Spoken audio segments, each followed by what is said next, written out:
तुम उसी तरह तोते के रूप में भटको। नहीं नहीं, मुझे आजाद करो वरना मैं तुम्हें छोड़ूंगा नहीं।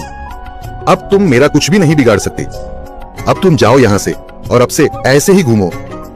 अब तुम्हें पता चलेगा कि दूसरों को दर्द देने में कैसा महसूस होता है। इसके बाद वह राक्षस वहां से उड़ जाता है।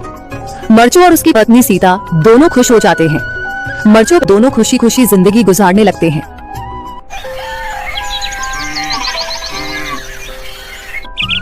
मर्चू जंगल से लकड़ियां काटकर बाजार में बेचने गया, लेकिन उसे लकड़ियों के अच्छे दाम नहीं मिले। इस पर मर्चू ने कहा, अरे भैया, इतने कम पैसे? इन पैसों में तो 2 वक्त का खाना भी नहीं मिलेगा। आप मुझे बहुत ही कम पैसे देते हैं। मैं इतनी मेहनत से लकड़ियां काट कर आता हूँ, लेकिन उनके पैसे मुझे बहुत कम मिलते हैं। भैया, तुम्हारी लकड़ियां होती ही इतनी कमजोर हैं कि मैं इससे ज्यादा पैसे नहीं दे सकता।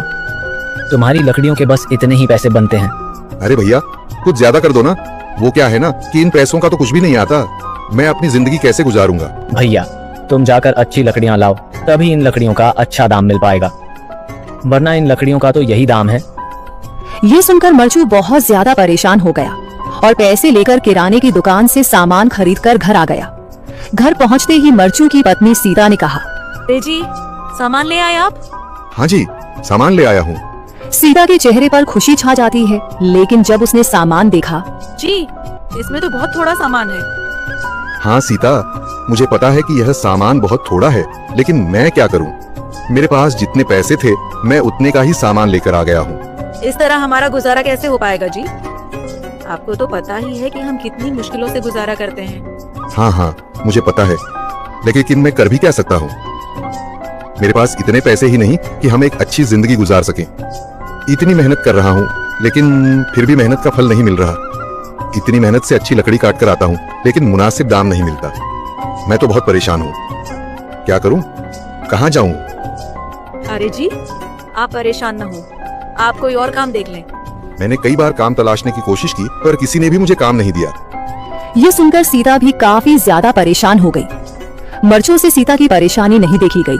उसने अपनी पत्नी सीता से कहा, मैं फिर से जंगल की ओर जा रहा हूँ। अरे जी, अभी मत जाइए ना, वैसे भी शाम हो रही है। आप कल चले जाइएगा, अभी मत जाइए। ठीक है, अगर तुम रोक रही हो तो मैं नहीं जाता। मैं कल चला जाऊंगा। इसके बाद मर्चू गांव में घूमने के लिए चला गया। तभी उसे एक आदमी मिला और उसने कहा, कहाँ जा रहे हो भैया? और सुनाओ, क्या हाल चाल है? जिंदगी कैसे गुजर रही है? अरे भैया, तुम्हें तो पता है कि लकड़ियां काटकर कैसे गुजारा होता है। हाँ भैया, तुम सही कह रहे हो।